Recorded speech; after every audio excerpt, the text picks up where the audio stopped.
Bienvenidos al canal 24 horas. Empieza el día número 14 de la guerra en Irak. Los ataques aliados no se detienen en los diferentes frentes. Ahora se desarrollan fuertes combates contra la Guardia Republicana en Karbala, el primer círculo de la defensa de Bagdad. Desde la capital iraquí nos llegan estas imágenes, son de esta noche y son nuevos bombardeos. دخان من هناك على ما يبدو يرتفع أيضا في طبقات الجو من الناحية الأخرى. أصبح المشهد محمد صعبا أن يتحكم فيه المرء الآن. Eso es lo que pasa en Bagdad esta noche. El secretario de Estado estadounidense está en Turquía. Titulares. Donald Rumsfeld rechaza las críticas a la ofensiva en Irak y considera interesante que Saddam no pronunciara su discurso en televisión. El ejército de Estados Unidos lamenta la muerte a tiros de 7 mujeres y niños iraquíes en un control e investiga las causas. Llega a Ankara, la capital turca, Colin Powell. En medio de fuertes medidas de seguridad intenta reforzar las relaciones con los aliados. Además, discutirá sobre la reconstrucción de Irak tras la guerra.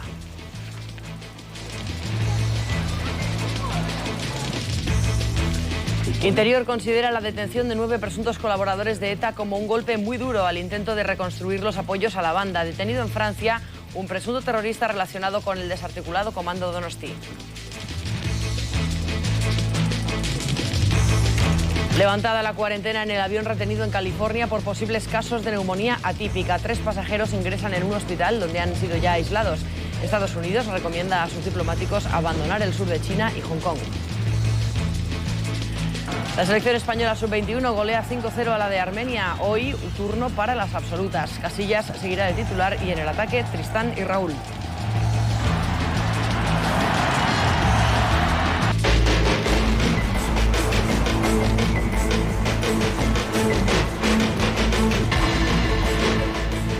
Nuevas oleadas de bombardeos sobre Bagdad. 6 gigantescas explosiones han podido oírse hace solo unos minutos en el centro de la capital. Los aviones norteamericanos han atacado el complejo presidencial situado a las orillas del Tigris, donde tiene su cuartel general uno de los hijos de Saddam Hussein, y también hay instalaciones de la Guardia Republicana. Según las autoridades iraquíes, 70 civiles han muerto y 400 han resultado heridos a consecuencia de los ataques aliados de ayer en Bagdad y sus alrededores. El Pentágono asegura que los bombardeos han diezmado a 2 de las divisiones de la Guardia Republicana que defienden la capital y las ha dejado a menos del 50% de su capacidad. A estas horas se desarrollan fuertes combates de la coalición contra la Guardia Republicana en Karbala, a unos 80 kilómetros de Bagdad. En el frente sur siguen los intensos combates casa por casa. En las afueras de Basora, la segunda ciudad del país, se han recrudecido los enfrentamientos entre las fuerzas de la coalición y las fuerzas iraquíes. Dentro se agrava la crisis humanitaria. Los primeros 5.000 soldados de la 4ª División de Infantería de Estados Unidos desembarcaron ayer en Kuwait con todo su equipo.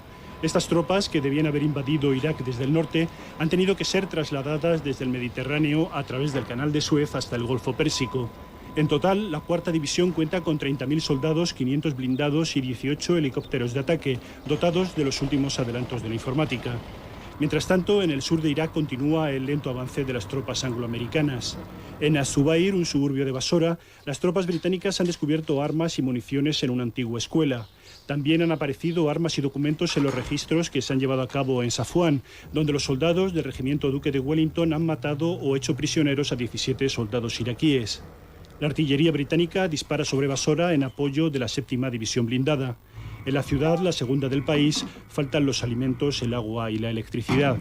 Más al norte, en la estratégica ciudad de Jindilla, se han librado intensos combates casa por casa entre la infantería norteamericana y las tropas iraquíes. Jindilla, situada entre la ciudad sagrada de Karbala y las ruinas de Babilonia, está solo a 80 kilómetros al sur de la capital iraquí. En una noticia de última hora, un prisionero de guerra norteamericano ha sido rescatado esta noche en Irak, en rueda de prensa del general estadounidense Vincent Brooks, desde el marco central situado en Doha, en Qatar. Se han dado muy pocos detalles sobre esta operación. Según una información de CNN, el marín habría sido rescatado de la ciudad de Nasiriyah, en esta ciudad del sur de Irak. 5 soldados norteamericanos fueron capturados y después mostrados como prisioneros por la televisión iraquí. En el frente norte, la aviación norteamericana castiga las posiciones iraquíes en las proximidades de Kirkuk. Los iraquíes aseguran que han impedido el aterrizaje de las fuerzas británicas cerca de Mosul. Los británicos lo niegan. Esta es la posición más avanzada de las milicias kurdas en el norte de Irak. Estamos en Rider, a 20 kilómetros al norte de la ciudad de Kirkuk, donde ha caído hoy una auténtica lluvia de bombas. Las explosiones buscaban algunos de los acuartelamientos iraquíes de esta zona, donde abundan además los campos de petróleo.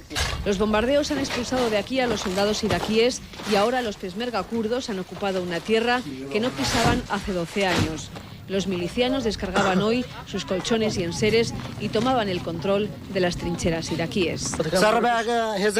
Ahora esto es nuestro, dice este miliciano. Los iraquíes se han marchado y ya no les vamos a dejar volver. Todos los peshmerga estamos preparados para luchar y para entrar en Kirkuk, añade este otro. Esta es una de las trincheras recién abandonadas por el ejército iraquí. Más de 5.000 soldados iraquíes ocupaban esta zona. Han abandonado ahora sus posiciones que ocupan los peshmerga, los hombres de la Unión Patriótica del Kurdistán, que se encuentran a tan solo 20 kilómetros de Kirkuk por el este. Ellos reclaman esa provincia de mayoría kurda como propia. Los soldados han abandonado municiones, trincheras y algún manual como este de instrucción militar. Y sus refugios han sido ocupados por los nuevos dueños, los milicianos kurdos. Los campos de la zona están llenos de minas y ayer, nos dicen, reventaron 3 peshmerga tras pisar una mina anticarro. El presidente de Irak, Saddam Hussein, realizó ayer una llamada a la yihad o guerra santa. Está prevista la intervención de Saddam Hussein, pero quien apareció en televisión fue su ministro de Información. Este leyó un discurso condenando la intervención porque dijo está dirigida contra la religión, los bienes, las personas y la dignidad de Irak. Por ello, el jefe de Estado iraquí defendió que la yihad o lucha santa es un deber. Combatirles. Son agresores diabólicos. En nombre de Dios, vais a ser vencedores y ellos derrotados. No les dejéis respirar hasta que se retiren derrotados. El secretario de Defensa norteamericano, Donald Rumsfeld, considera interesante que Saddam Hussein no compareciera en persona en la televisión de Irak para dirigir ese discurso a la nación. Respecto a la muerte de 7 mujeres y niños por disparos de un soldado estadounidense en Nayab, el jefe del Estado Mayor, el general Richard Myers, ha enviado el pésame a los familiares de las víctimas tras lamentar toda pérdida de civiles. Por su parte, Rumsfeld ha destacado la opresión que ejerce el régimen iraquí sobre sus súbditos. En torno a la posibilidad de que Washington estuviera negociando con Bagdad para detener la guerra, el secretario de Defensa respondía que solo la parará una rendición incondicional de Saddam. Y el secretario de Estado norteamericano, Colin Powell, ha llegado a Turquía, donde ha comenzado una gira por distintos países europeos. Es su primer viaje al extranjero desde que comenzó la ofensiva norteamericana sobre Irak. En Turquía, Powell trata de estrechar las relaciones con este país, deterioradas tras la negativa del Parlamento de Ankara a que su territorio fuera usado por el ejército de Estados Unidos para invadir el norte de Irak. Después de Turquía, Powell viajará a Serbia. Después volará a Bruselas, donde el jueves se reunirá con la troika de la Unión Europea en un momento en el que la guerra de Irak ha deteriorado las relaciones transatlánticas. El ministro de Exteriores francés, Dominique de Villepin, ha dicho este martes en el Parlamento de su país que Francia está con las democracias y no con el régimen cruel y dictatorial de Saddam Hussein. Pese a su oposición a la guerra en Irak, ha subrayado el ministro que los franceses no pueden equivocarse de adversario y que deben ser intransigentes en la defensa de sus valores y en la lucha contra toda forma de racismo, odio e intolerancia. Villepin ha pedido también a los países de Oriente Próximo que no echen más leña al fuego. Ha precisado que la exigencia de responsabilidad que condujo a Francia a situarse a favor del desarme pacífico de Irak la lleva ahora, en esta guerra, a estar del lado de sus aliados, de las democracias. La carretera entre Jordania y Bagdad se ha convertido en la más peligrosa del mundo. Los aliados atacan la ruta para evitar la llegada de refuerzos militares a la capital iraquí. Solo los convoyes de ayuda humanitaria y algunos periodistas se atreven a transitarla.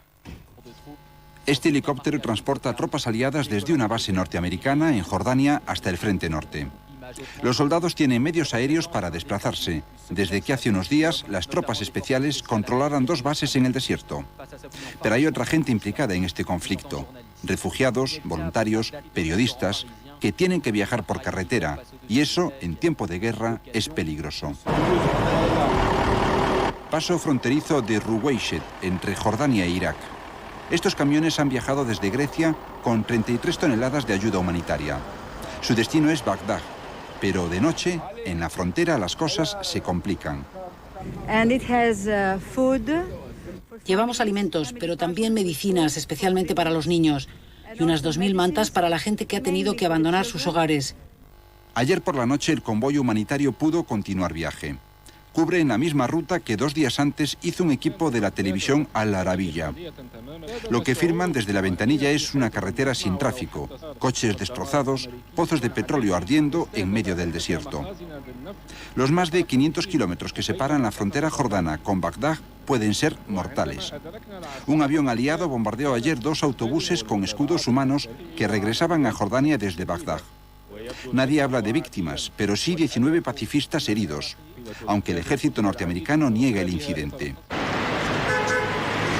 Al llegar a Bagdad, poco tráfico en las calles y gente con las maletas preparadas para escapar de los bombardeos. El autobús a Damasco cuesta 1000 euros y su parada es una incógnita. Las mujeres venden sus joyas para pagar el pasaje. Otros se lo toman con resignación. Hemos tenido que dejar de trabajar, pero no tenemos miedo porque Alá nos protege. Todas las guerras tienen su carretera de la muerte. La de Bagdad a Amán empieza a ser una de ellas. Desde la base aérea de Torrejón, en Madrid, ha salido el primer envío de ayuda humanitaria española hacia Irak. También han partido 186 militares que completarán el contingente español en la zona. Son artículos de primera necesidad: agua, mantas y comida especial para musulmanes. En total, más de 23 toneladas de material humanitario que han partido desde la base aérea de Torrejón de Ardoz, en Madrid. Estos 2 aviones han sido fletados conjuntamente por el Ministerio de Defensa y por la Agencia Española de Cooperación Internacional. La ayuda tendrá como primer destino Djibouti, en el Cuerno de África. Posteriormente será el buque Galicia el encargado de llevar este envío hasta terreno iraquí. Junto a la ayuda humanitaria también ha salido desde Torrejón material de suministros, como esta planta potabilizadora. Los combates han afectado el suministro de agua potable para grandes partes de la población, sobre todo en Básora, en el sur. También desde Torrejón han salido 186 militares que completarán la misión de apoyo española. Y desde Valencia, en las próximas horas, tiene previsto zarpar un barco de Cruz Roja con casi 500 tiendas de campaña que serán llevadas a los campos de refugiados de Jordania.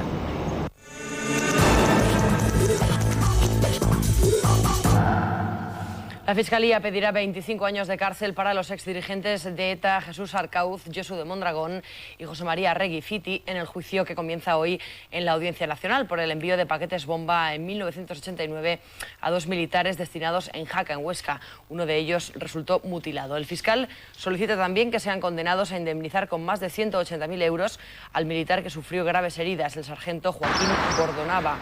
Según el Ministerio Fiscal, Josu de Mondragón era el encargado de la custodia y distribución del material explosivo en poder de la banda y recibió la orden de remitir paquetes bomba a objetivos como policías, militares, funcionarios de prisiones o empresarios.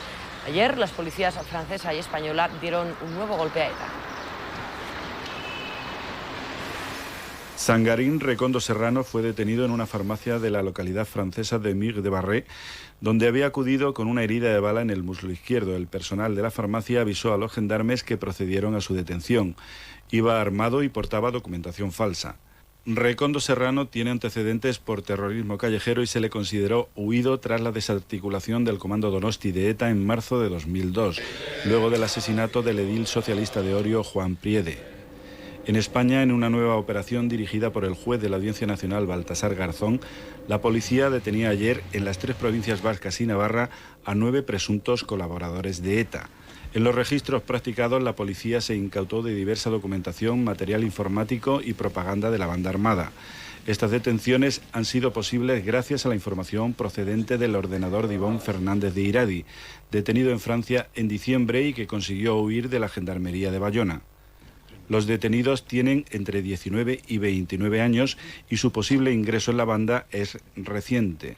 El ministro del Interior, Ángel Acebes, ha declarado que con esta nueva operación se ha dado un golpe muy duro a la infraestructura de captación y reconstitución de la banda terrorista. El avión secuestrado el lunes en Cuba ha aterrizado en Cayo Hueso, Florida. El secuestrador, un hombre de 20 años que viajaba con su mujer y un hijo, se ha entregado a las autoridades estadounidenses. Un Antonov 24 que cubría la ruta Nueva Jerusalén Barcelona a La Habana, llegaba al aeropuerto de Cayo Hueso escoltado por 2 cazas. Poco antes de despegar del aeropuerto de La Habana han sido evacuados más de la mitad de los pasajeros. En su interior todavía quedaban 31 personas, 25 pasajeros y 6 tripulantes. Todos han salido por su propio pie y no hay heridos. 13 horas duraron las negociaciones con el secuestrador que, amenazando con una granada, consiguió que le suministraran en el aeropuerto de La Habana el combustible necesario para llegar hasta Cayo Hueso, en Estados Unidos, con un avión de Cubana del que previamente dejó salir a la mitad de los pasajeros, en su mayoría mujeres y niños. Según una nota oficial del gobierno cubano, el secuestrador tiene antecedentes penales y viajaba con su mujer y un hijo. Mantuvo como rehenes a 22 de los pasajeros y a 6 miembros de la tripulación. El avión volaba desde la Isla de la Juventud a La Habana cuando el secuestrador exigió que lo desviaran hacia un aeropuerto de la Florida. Antes tuvieron que aterrizar en la capital cubana para cargar combustible.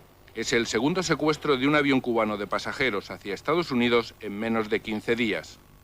El gobierno de Cuba insiste en que los secuestros de barcos y aviones se producen por la impunidad con la que Estados Unidos recibe en su territorio a los cubanos que llegan de cualquier manera.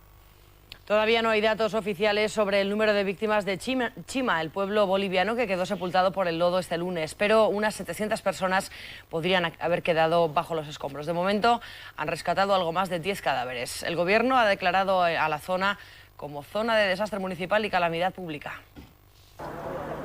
La lluvia caída en las últimas horas está dificultando las tareas de rescate.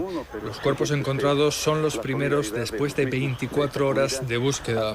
Los trabajos son muy lentos y muchos de los cadáveres han sido recuperados por los mismos habitantes de Chima, que luego han entregado los cuerpos al hospital de Tipuani. Cerca de 400 casas han quedado destruidas. Muchas fueron construidas con madera y de forma improvisada, lo que ha facilitado su desplome. Esta comunidad fue creada en los años 70 con el aliciente de la presencia de oro en el territorio. El gobierno ha declarado la zona como de calamidad pública, aunque los servicios de emergencia tardan en llegar al lugar por la altitud y por el mal estado de los caminos. Algunos gobiernos, como el de España, Estados Unidos y Chile, han ofrecido ya al de Bolivia apoyo económico y logístico. El Papa Juan Pablo II ha expresado hoy sus condolencias por las víctimas de la tragedia. En el aeropuerto de San José, en California, 3 pasajeros del avión procedente de Tokio que fue puesto en cuarentena han sido ya trasladados al hospital. Allí se les examinará para determinar si los síntomas que padecen son o se corresponden con la neumonía asiática. Poco antes de aterrizar, el piloto avisó de que varios pacientes mostraban esos síntomas. Como medida preventiva, se decidió que un médico subiera al avión.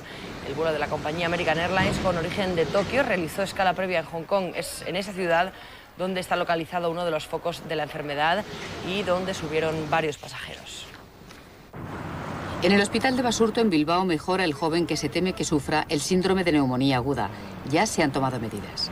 De aislar al paciente, de proteger al personal sanitario y de entrevistar a los contactos por si en ellos hubiera algún síntoma de la enfermedad. Esta tarde la ministra de Sanidad ha presidido la comisión de seguimiento del síndrome respiratorio agudo severo para compartir la información.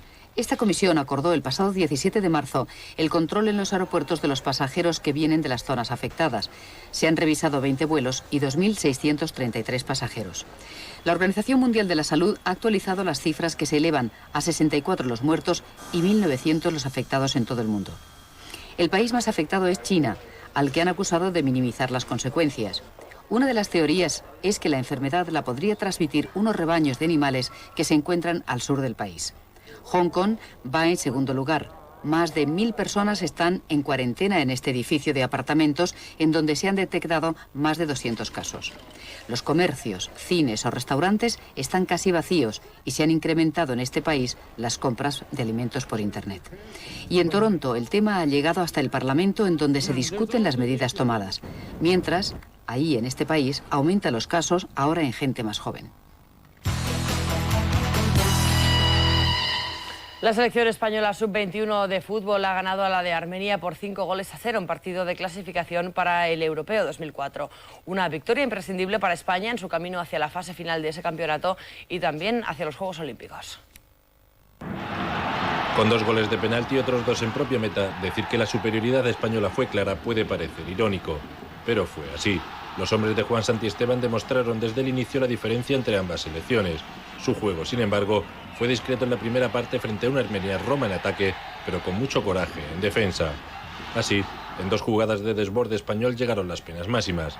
Mikel Arteta provocó y transformó el primero, y antes del descanso, Portillo convertía el segundo cometido sobre Reyes. Con el marcador a favor y aliviada ya la tensión de tener que ganar para no poner en peligro la clasificación europea, España jugó mejor. El madridista Portillo reflejó su olfato de gol en el 3-0. Después, completamente hundidos, 2 tantos en propia meta de Petrosian y Alexandre Niang cerraron el marcador. Ha sido un buen partido de esta selección y bueno, pues particularmente muy especial porque sumo y sigo y espero jugar más minutos. Con esta victoria España suma 7 puntos en la fase de clasificación. Se acerca a la fase final del europeo y de paso sigue aspirando a estar en los Juegos Olímpicos de Atenas 2004. Hoy se enfrentan las selecciones absolutas de España y Armenia. El seleccionador Iñaki Saez dará entrada desde el inicio al trío Valerón, Tristán y Raúl. En la portería, Iker Casillas. Arrebatada por ver a su ídolo, esta aficionada fue la primera en felicitar a Iker Casillas por su titularidad ante Armenia. Iñaki Saez, que había barajado la posibilidad de jugar con Santiago Cañizares, se decantó por el meta madridista para evitar suspicacias tras reconocer Casillas su fallo ante Ucrania. Entre los porteros no hay rivalidad. Que eres mi compañero, no es mi rival, ni mucho menos. Nuestro rival es Armenia. Y estamos, creo que, muy contentos los dos de estar aquí. Creo que no solamente Iker y yo, sino todos los futbolistas de la selección respetan mucho las decisiones del entrenador. Ante la inferioridad manifiesta de Armenia, Iñaki Saez apuesta por el ataque para levantar la moral española tras el empate ante Ucrania. Valerón, Tristán y Raúl tratarán de imitar los 5 goles conseguidos por los sub-21. Casillas, Michel Salgado, Marchena, Helguera, Raúl Bravo, Xavi, Albelda, Echeverría, Raúl, Valerón y Tristán. Armenia se resigna sin renunciar a la sorpresa a su papel de víctima. Esta joven selección ha ganado ya un partido ante Irlanda del Norte y le gustaría repetir. El juez que instruye el caso Gurpegui podría pedir una sanción de 2 años al jugador del Athletic de Bilbao. Gurpegui dio positivo por nandrolona el pasado día 1 de septiembre, después de un partido contra la Real Sociedad. Es un caso cargado de controversia por lo mucho que se tardó en notificar el positivo al propio jugador. El Athletic de Bilbao ha manifestado su desacuerdo con la negativa a que se acepten más pruebas del caso, por lo que se plantea acudir incluso a la justicia ordinaria si Gurpegui es sancionado. En este momento el centrocampista no puede jugar porque se le aplicó ya la sanción cautelar hace unas semanas. Repasamos ahora el resto de la actualidad deportiva de forma más breve. Este fin de semana comienza en Japón el Mundial de Motociclismo, una temporada en la que varios pilotos españoles cuentan entre los favoritos. Pedrosa y Alzamora en 125, Fonsi Nieto y Toni Elías en 2,5 están entre los candidatos al título. La máxima categoría, sin embargo, parece que seguirá siendo un coto privado del italiano Valentino Rossi, que ha sido el más rápido en los primeros entrenamientos en el circuito de Suzuka. No abandonamos el mundo del motor, porque el próximo domingo también hay Gran Premio de Fórmula 1, el tercero del campeonato que se disputa en Brasil. El español Fernando Alonso intentará subirse al podio como ya hiciera en Malasia, mientras en Ferrari se empiezan a poner nerviosos tras las 2 victorias consecutivas de McLaren Mercedes. El próximo día 10 comienza el Máster de Augusta de golf, uno de los 4 grandes de la temporada. Casi nadie duda de que Tiger Woods se vestirá su tercera chaqueta verde consecutiva. En el aspecto social, siguen las protestas por la negativa del club a admitir socios femeninos.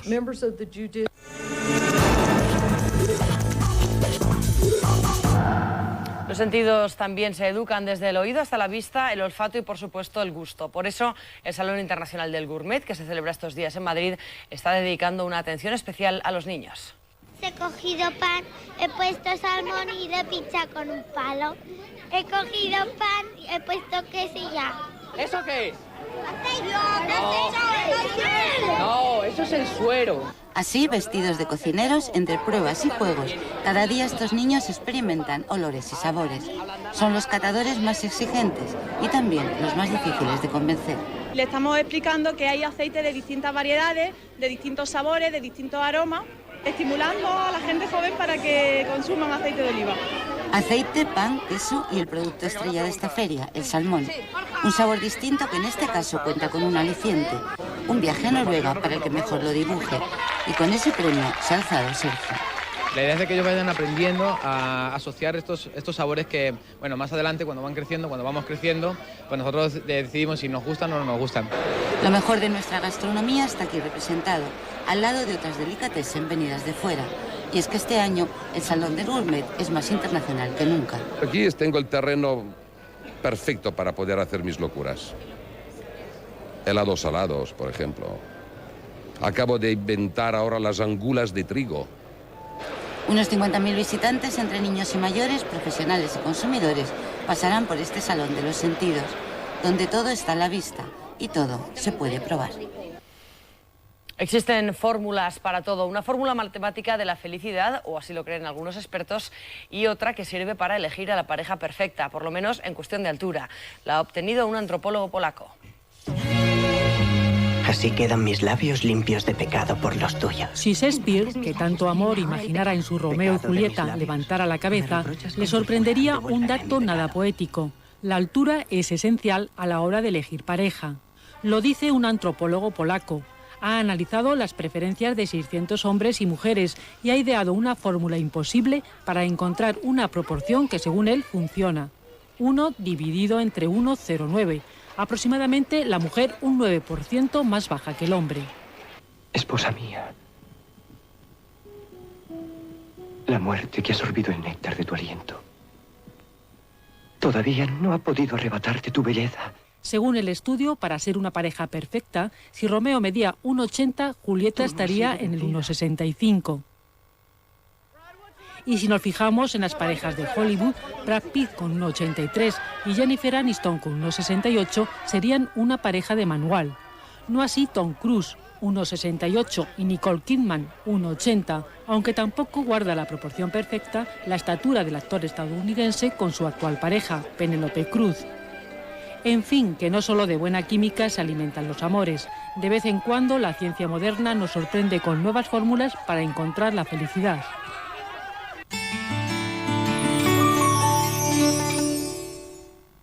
El ambiente está refrescando y la causa son los vientos de componente norte. Desde luego, las temperaturas máximas hoy en el tercio norte peninsular no van a ser tan elevadas como lo fueron ayer. Esos vientos seguirán soplando con fuerza tanto en el norte y sur de Cataluña como en el norte del archipiélago balear y con rachas incluso muy fuertes en Aragón, Navarra y La Rioja, especialmente en zonas montañosas. Pues bien, esos vientos de componente norte hacen descender la cota de nieve de tal manera que rozará los 900 metros tan solo por la tarde en los Pirineos y los 1200 en las comunidades cantábricas, el norte de Castilla y León y también el entorno del sistema ibérico. Precipitaciones por norma general débiles con cielos cerrados en el extremo superior de la península y también en el archipiélago balear. Veremos algunos claros hacia el sur de Aragón, poco a poco se impondrán también en el sur de Cataluña, aunque no descartamos algún chubasco. Con el paso de las horas, las nubes pueden crecer también en la zona centro, de tal manera que podamos tener también alguna lluvia en la Comunidad de Madrid, en zonas de sierra y también en puntos montañosos del este de Castilla-La Mancha. Tal y como podemos observar, en Canarias ambiente revuelto, precipitaciones más persistentes en puntos occidentales y, por supuesto, en áreas del norte. Y comprobamos ya qué puede ocurrir con las temperaturas, porque vean como en el tercio superior el descenso va a ser generalizado. En la cornisa cantábrica unos 4 o 5 grados menos de los que se alcanzaron ayer. Y tal y como podemos observar, sin embargo, en la Comunidad de Madrid valores más similares. Parece que las montañas frenan esos vientos del norte que hacen descender las temperaturas y la cota de nieve. En Levante, como ven, incluso 25 grados en algunas zonas. Estas 4 personas están tristes. Estas 4 personas no pueden contener sus emociones. Estas 4 personas están asustadas. Estas 4 personas preferirían no estar aquí.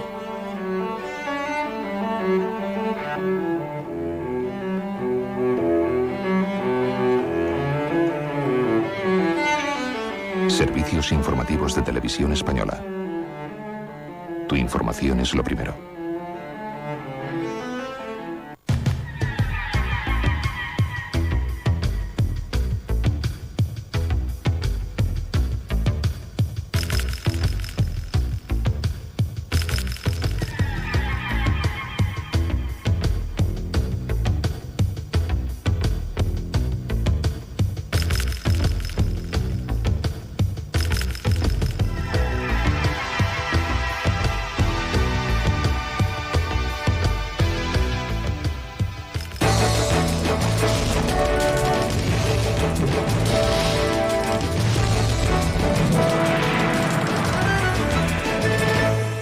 Minutos empieza el día número 14 de la guerra en Irak. Los ataques aliados no se detienen en los diferentes frentes. Ahora se desarrollan fuertes combates contra la Guardia Republicana en Karbala, primer círculo de la defensa de Bagdad.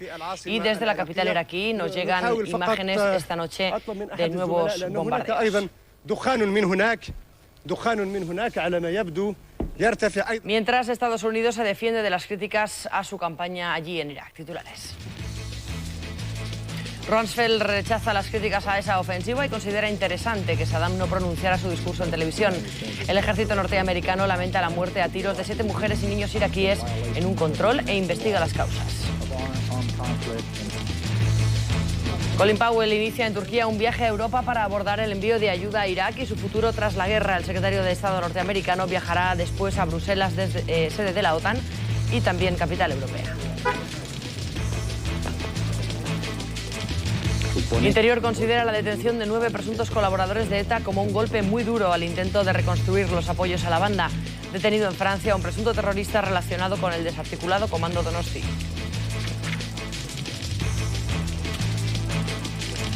Levantada la cuarentena en el avión retenido en California por posibles casos de neumonía atípica. 3 pasajeros ingresan en el hospital donde han sido ya aislados. Estados Unidos recomienda a sus diplomáticos abandonar el sur de China y Hong Kong. La selección española sub-21 golea a Armenia en un buen precedente del partido de la absoluta de hoy miércoles en León para la Eurocopa de Portugal. El capitán Raúl dice que no hay que confiarse.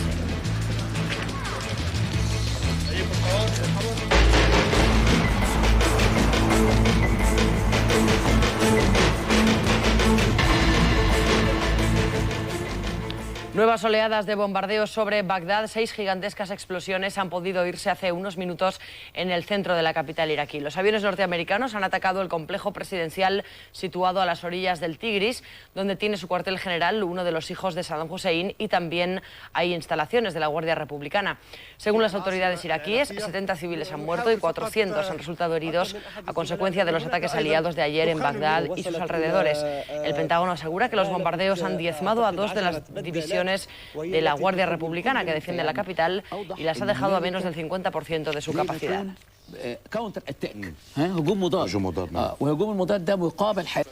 Una prisionera de guerra norteamericana ha sido rescatada esta noche en Irak. En rueda de prensa del general estadounidense Vincent Brooks, desde el mando central situado en Doha, en Qatar, se han dado muy pocos detalles sobre esta operación.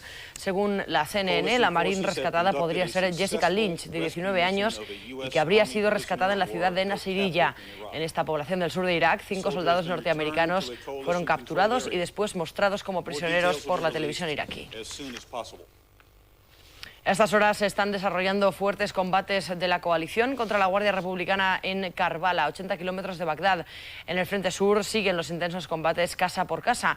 En las afueras de Basora, la segunda ciudad más importante del país, se han recrudecido los enfrentamientos entre las fuerzas de la coalición y las fuerzas iraquíes. Dentro se agrava la crisis humanitaria. Los primeros 5.000 soldados de la 4ª División de Infantería de Estados Unidos desembarcaron ayer en Kuwait con todo su equipo. Estas tropas, que debían haber invadido Irak desde el norte, han tenido que ser trasladadas desde el Mediterráneo a través del Canal de Suez hasta el Golfo Pérsico. En total, la 4ª División cuenta con 30.000 soldados, 500 blindados y 18 helicópteros de ataque, dotados de los últimos adelantos de la informática. Mientras tanto, en el sur de Irak continúa el lento avance de las tropas angloamericanas. En Az-Zubair, un suburbio de Basora, las tropas británicas han descubierto armas y municiones en una antigua escuela. También han aparecido armas y documentos en los registros que se han llevado a cabo en Safwan, donde los soldados del regimiento Duque de Wellington han matado o hecho prisioneros a 17 soldados iraquíes. La artillería británica dispara sobre Basora en apoyo de la 7ª División blindada. En la ciudad, la segunda del país, faltan los alimentos, el agua y la electricidad. Más al norte, en la estratégica ciudad de Jindilla, se han librado intensos combates casa por casa entre la infantería norteamericana y las tropas iraquíes. Jindilla, situada entre la ciudad sagrada de Karbala y las ruinas de Babilonia, está solo a 80 kilómetros al sur de la capital iraquí. El presidente iraquí Saddam Hussein hizo ayer una llamada a la yihad o guerra santa, pero no lo hizo en persona. Aunque estaba prevista su intervención, quien apareció en televisión fue su ministro de Información. Este leyó un discurso condenando la ofensiva porque dijo está dirigida contra la religión, los bienes, las personas y la dignidad de Irak. Combatirles. Son agresores diabólicos En nombre de Dios, vais a ser vencedores y ellos derrotados. No les dejéis respirar hasta que se retiren derrotados. Desde Washington, el general Mayer, el jefe del Estado Mayor Conjunto, ha pedido disculpas por las mujeres y niños muertos ayer en un control en Nayaf. Frente a los rumores sobre una oferta de negociación, el jefe del Pentágono ha dicho que Estados Unidos solo aceptará la rendición sin condiciones. Impacto en la portada del Washington Post. El periodista William Branigin ha señalado que no se avisó a tiempo a la familia iraquí que se acercaba en un vehículo a un puesto de control y que los muertos son 10 y no 7. El Pentágono ha iniciado una investigación y el jefe del Estado Mayor, Richard Myers, ha pedido disculpas sin entrar en las circunstancias. Quiero hacer constar ante las familias que lamento el asesinato ayer de iraquíes inocentes en el puesto de control. La pérdida de cualquier vida inocente es verdaderamente trágica. Nuestra política de hacer todo lo posible por evitar la pérdida de vidas inocentes contrasta con la actuación de los iraquíes contraria a la legalidad internacional. Los editoriales del Washington Post y del New York Times insisten en que la coalición debe hacer todo lo posible por discriminar entre paramilitares y civiles, no solo en los controles, también en los registros casa por casa. Lo contrario empañaría la imagen de las fuerzas en contienda y de las que permanecerán allí para reconstruir el país. En Washington ha trascendido que el Pentágono ha vetado a 8 posibles candidatos del Departamento de Estado para puestos ministeriales en el futuro Irak. The Guardian ha confirmado que se tratará de 23 ministerios bajo el mando del general retirado Jake Garner. La prensa apunta que el nuevo Ministerio de Información iraquí puede recaer en James Guzley, exdirector de la CIA. El secretario de Estado norteamericano, Colin Powell, ha llegado a Turquía, donde ha comenzado una gira por varios países europeos. Es su primer viaje al extranjero desde que empezó la guerra. En Turquía, Powell tratará de estrechar las relaciones con ese país, deterioradas tras la negativa del Parlamento de Ankara a que su territorio fuera usado por el ejército de Estados Unidos para invadir el norte de Irak. Después de Turquía, Powell viajará a Serbia, luego volará a Bruselas, donde el jueves se reunirá con la troika de la Unión Europea en un momento en el que la guerra de Irak ha deteriorado las relaciones transatlánticas. El ministro de Relaciones Exteriores francés, Dominique de Villepin, ha dicho este martes que su país está con las democracias y no con el régimen cruel y dictatorial de Saddam Hussein. Pese a su oposición a la guerra en Irak, ha subrayado que los franceses no pueden equivocarse de adversario y que deben ser intransigentes en la defensa de sus valores y en la lucha contra toda forma de racismo, odio e intolerancia. Villepin ha pedido también a los países de Oriente Próximo que no echen más leña al fuego. Ha precisado que la exigencia de responsabilidad que condujo a Francia a situarse a favor del desarme pacífico de Irak la lleva ahora, en la guerra, a estar del lado de sus aliados, de las democracias. Una de las tareas de las fuerzas británicas que ocupan el sur de Irak es apagar los pozos de petróleo incendiados por los iraquíes en el campo de Rumaila. Ahí la temperatura supera los 500 grados centígrados.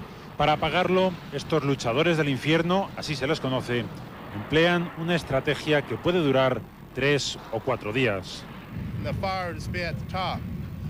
Primero hay que provocar, nos dice el jefe de la cuadrilla, que el fuego salga vertical. Después se tapona y con explosivos se elimina el oxígeno y el fuego se extingue.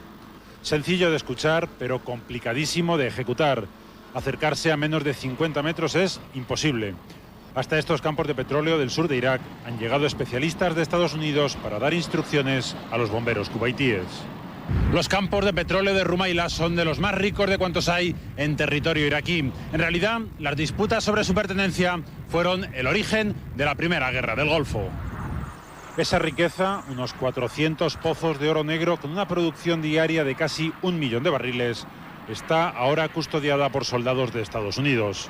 Su protección ha sido un objetivo estratégico en esta guerra. Washington ha querido evitar por todos los medios que se repitiera la catástrofe ecológica y económica de 1991. Entonces, los soldados iraquíes prendieron fuego en su retirada de Kuwait unos 700 pozos de petróleo. En los campamentos de desplazados en la frontera jordano-iraquí, los miembros de UNICEF intentan que la vida, especialmente la de los niños, sea lo más normal posible para que no echen de menos todo lo que han abandonado.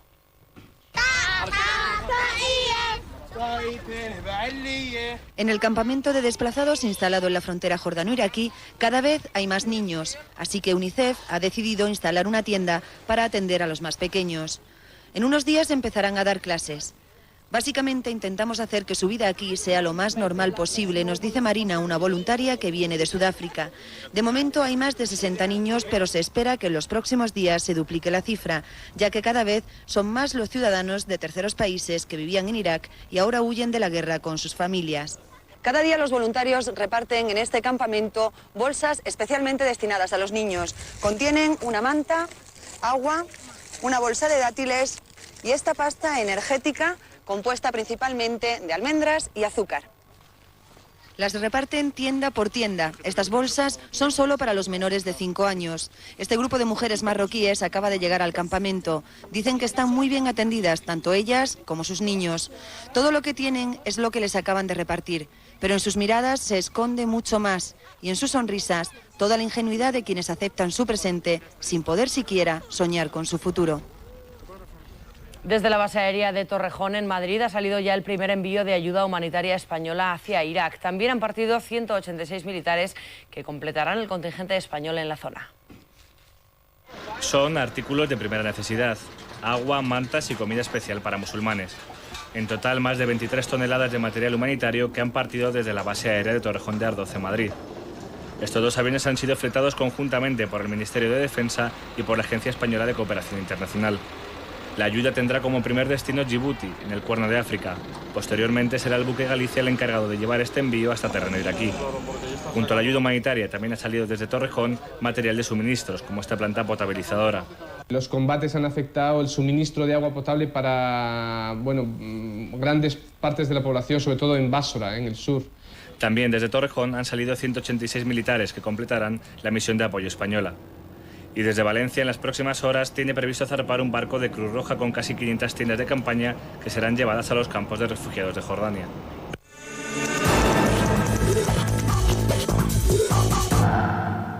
La policía ha detenido en Barcelona a 6 menores de edad por el asalto a unos grandes almacenes tras una manifestación de estudiantes en contra de la guerra. Los detenidos tienen entre 16 y 17 años. Se les acusa de desórdenes públicos, robo, atentado contra la autoridad y daños. Todo ello por los incidentes del pasado miércoles en diferentes establecimientos de Barcelona en el transcurso de una manifestación contra la guerra. Entre los jóvenes se halla el que se llevó un jamón del Corte Inglés y el que causó destrozos con un extintor. En aquel momento, la policía optó por no actuar. Si la policía hubiera en ese momento intentado practicar detenciones dentro de, a veces en un establecimiento incluso cerrado, como se produjeron algunos hechos, donde había mucha gente, muchos clientes, personas inocentes, manifestantes pacíficos, probablemente se hubiera creado una situación de riesgo con unos posibles daños para las personas y los bienes mayores de los que se pretendía evitar. 3 de los menores, según la policía, están conectados con grupos radicales. Los otros 3 siguen un programa de desintoxicación. Todos están bajo custodia de sus padres, pendientes de que les cite la Fiscalía de Menores. La policía no descarta más detenciones. La Fiscalía pedirá 25 años de cárcel para los exdirigentes etarras Jesús Arcauz, Josu de Mondragón y José María Regui Fiti en el juicio que comienza hoy en la Audiencia Nacional por el envío de paquetes bomba en 1989 a 2 militares destinados en Jaca, Huesca. Uno de ellos resultó mutilado. El fiscal solicita también que sean condenados a indemnizar con más de 180.000 euros al militar que sufrió estas graves heridas, el sargento Joaquín Bordonava. Según el Ministerio Fiscal, Josu de Mondragón era el encargado de la custodia y distribución del material explosivo en poder de la banda y recibió la orden de remitir paquetes bomba a objetivos como policías, militares, funcionarios de prisiones o empresarios. Ayer, las policías española y francesa dieron un nuevo golpe a ETA. Sangarín Recondo Serrano fue detenido en una farmacia de la localidad francesa de Mir-de-Barré, donde había acudido con una herida de bala en el muslo izquierdo. El personal de la farmacia avisó a los gendarmes que procedieron a su detención. Iba armado y portaba documentación falsa. Recondo Serrano tiene antecedentes por terrorismo callejero y se le consideró huido tras la desarticulación del comando Donosti de ETA en marzo de 2002, luego del asesinato del edil socialista de Orio, Juan Priede. En España, en una nueva operación dirigida por el juez de la Audiencia Nacional, Baltasar Garzón, la policía detenía ayer en las 3 provincias vascas y Navarra a 9 presuntos colaboradores de ETA. En los registros practicados, la policía se incautó de diversa documentación, material informático y propaganda de la banda armada. Estas detenciones han sido posibles gracias a la información procedente del ordenador de Ivón Fernández de Iradi, detenido en Francia en diciembre y que consiguió huir de la Gendarmería de Bayona. Los detenidos tienen entre 19 y 29 años y su posible ingreso en la banda es reciente. El ministro del Interior, Ángel Acebes, ha declarado que con esta nueva operación se ha dado un golpe muy duro a la infraestructura de captación y reconstitución de la banda terrorista. En Malasia ha fallecido el primer paciente supuestamente contagiado de neumonía asiática, mientras en el aeropuerto de San José, en California, 3 pasajeros del avión procedente de Tokio, que fue puesto en cuarentena, han sido trasladados al hospital. Allí se les examinará para determinar si los síntomas que padecen se corresponden con los de la neumonía asiática. Poco antes de aterrizar, el piloto avisó de que varios pacientes mostraban esos síntomas. Como medida preventiva, se decidió que un médico subiera al avión. El vuelo de la compañía American Airlines, con origen en Tokio, realizó escala previa en Hong Kong. Es en esa ciudad donde está localizado uno de los focos de la enfermedad y en donde subieron varios pasajeros. El único remedio eficaz por el momento parece que es la prevención, y en Hong Kong, una de las zonas más afectadas por la dolencia, la población hace acopio de mascarillas y se prepara ante una posible gran epidemia. Más de 1000 personas han sido obligadas a guardar cuarentena, entre ellas todos los vecinos del complejo residencial de Amoy Gardens, en el que se registraron cerca de 200 infectados y todos los colegios han cerrado sus puertas. El mayor número de fallecidos por la neumonía asiática se ha dado en China. Según datos de la Organización Mundial de la Salud, 34 personas han muerto y casi 1000 están contagiadas. En Singapur, el síndrome respiratorio agudo ha dejado hasta el momento 4 fallecidos y más de 90 infectados.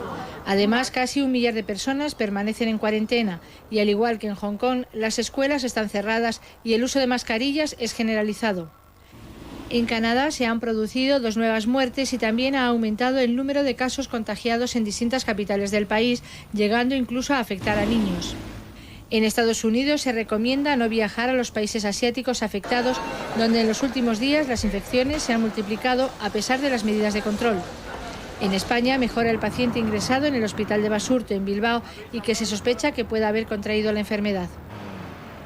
El secuestro del avión cubano que comenzó en La Habana ha terminado en el aeropuerto de Cayo Hueso, en el sur de Florida, con la entrega del secuestrador a las autoridades norteamericanas. El avión se disponía a realizar un vuelo interno entre La Habana y Nueva Gerona cuando un hombre armado con una granada de mano retuvo el avión.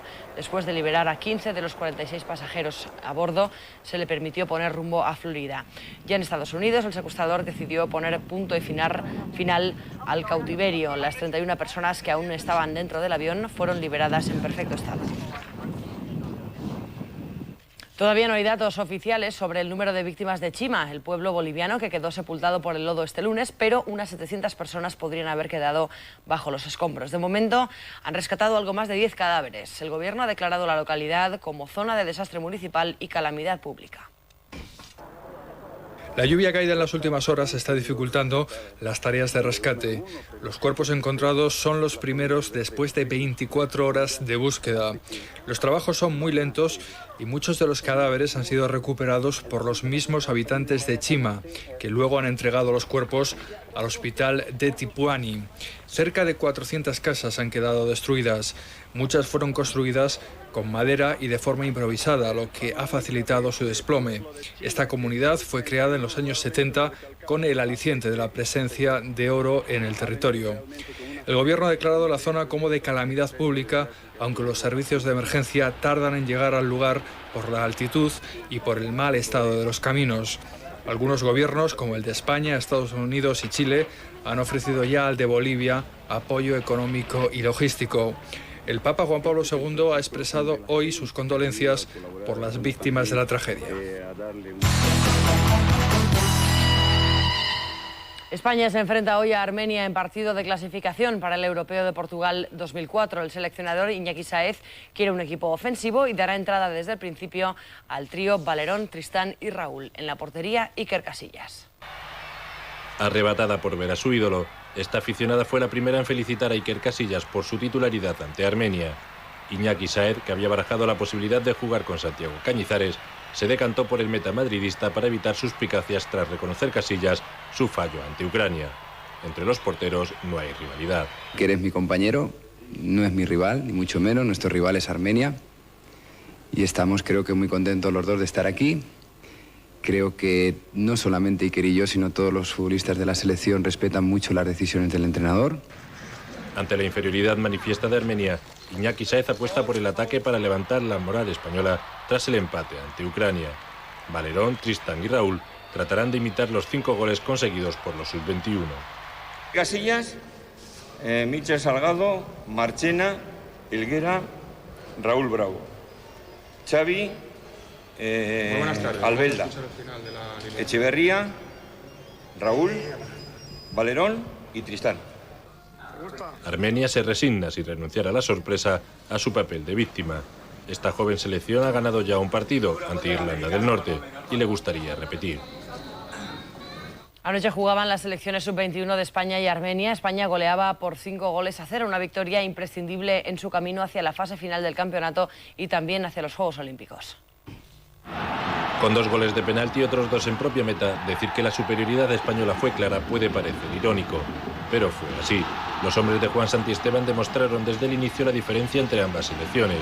Su juego, sin embargo, fue discreto en la primera parte frente a una Armenia Roma en ataque, pero con mucho coraje en defensa. Así, en 2 jugadas de desborde español llegaron las penas máximas. Mikel Arteta provocó y transformó el primero, y antes del descanso, Portillo convertía el segundo cometido sobre Reyes. Con el marcador a favor y aliviada ya la tensión de tener que ganar para no poner en peligro la clasificación europea, España jugó mejor. El madridista Portillo reflejó su olfato de gol en el 3-0. Después, completamente hundidos, 2 tantos en propia meta de Petrosian y Alex Niang cerraron el marcador. Ha sido un buen partido de esta selección y bueno, pues particularmente muy especial porque sumo y sigo y espero jugar más minutos. Con esta victoria España suma 7 puntos en la fase de clasificación. Se acerca a la fase final del europeo y de paso sigue aspirando a estar en los Juegos Olímpicos de Atenas 2004.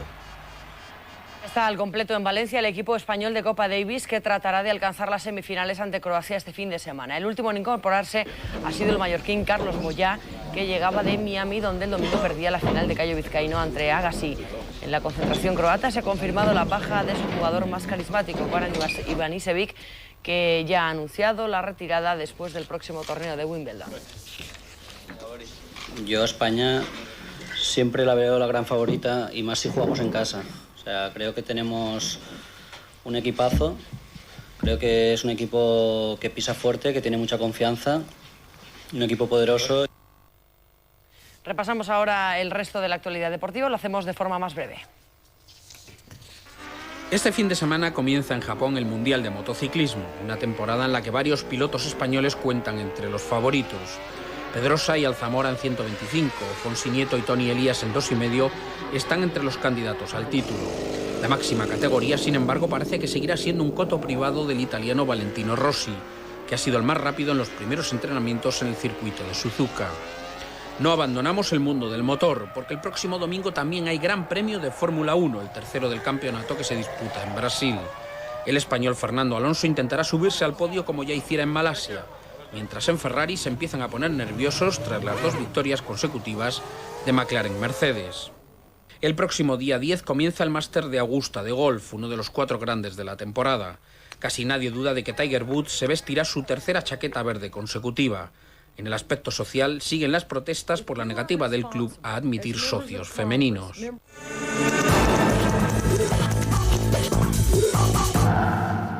Los restos del pintor Eduardo Úrculo, que falleció repentinamente el pasado lunes de un ataque al corazón, serán incinerados hoy en Alcobendas, en Madrid. Representantes de la cultura y el arte, amigos también de Úrculo, han pasado todo el día por la Capilla Ardiente para expresar sus condolencias a la familia. Todos querían dar su último adiós al artista vizcaíno, que ha marcado una época en la historia más reciente de la pintura española.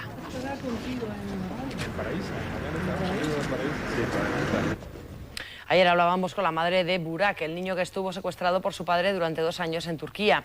De vuelta a casa, su vida vuelve poco a poco a la normalidad.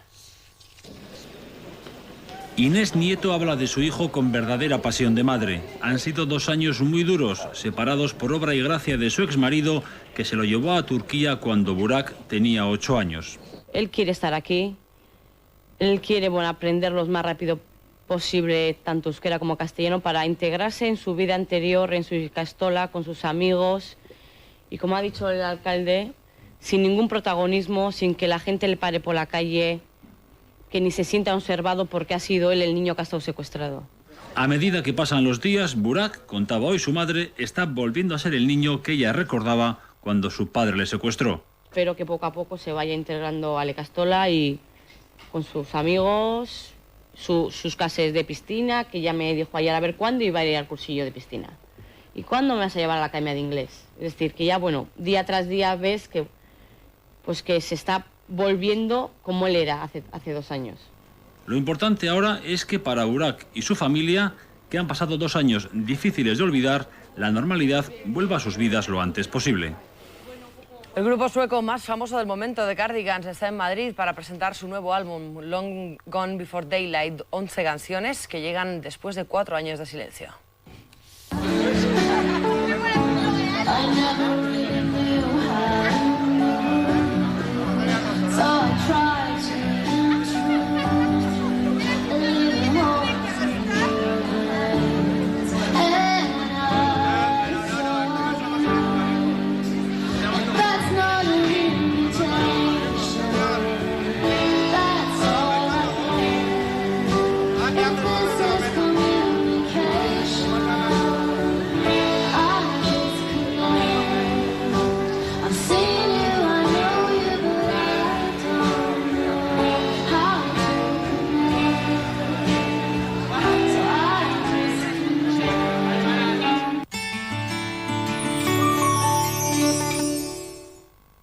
A lo largo de la jornada del miércoles, las lluvias cobrarán intensidad en algunos puntos de Perú, como en la Selva y Sierra Central, y especialmente en la frontera con Bolivia, alguna precipitación que puede ser puntualmente fuerte. El ambiente anda enrarecido, también las nubes se van a desarrollar a lo largo de las próximas horas y pueden desencadenar alguna tormenta intensa en áreas del norte de Brasil.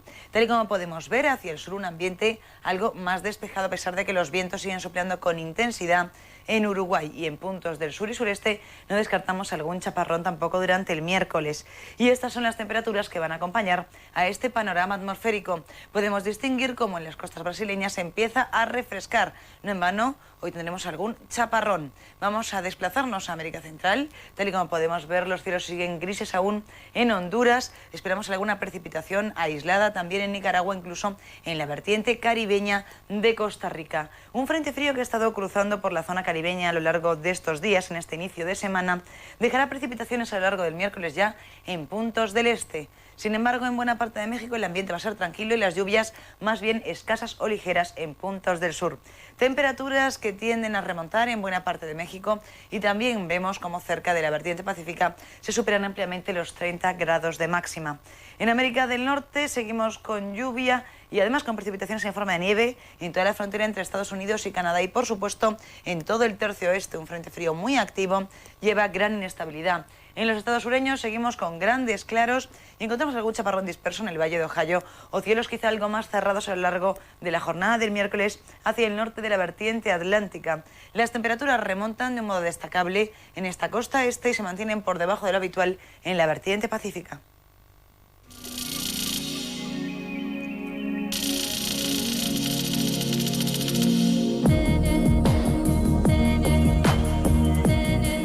El mundo cambia día a día.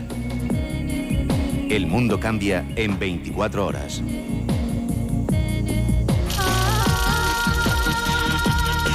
En todo el mundo.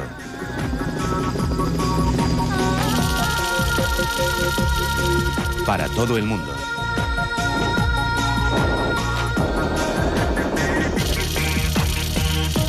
Estés donde estés. Para estar al día, Canal 24 Horas. Hecho en España, para el mundo.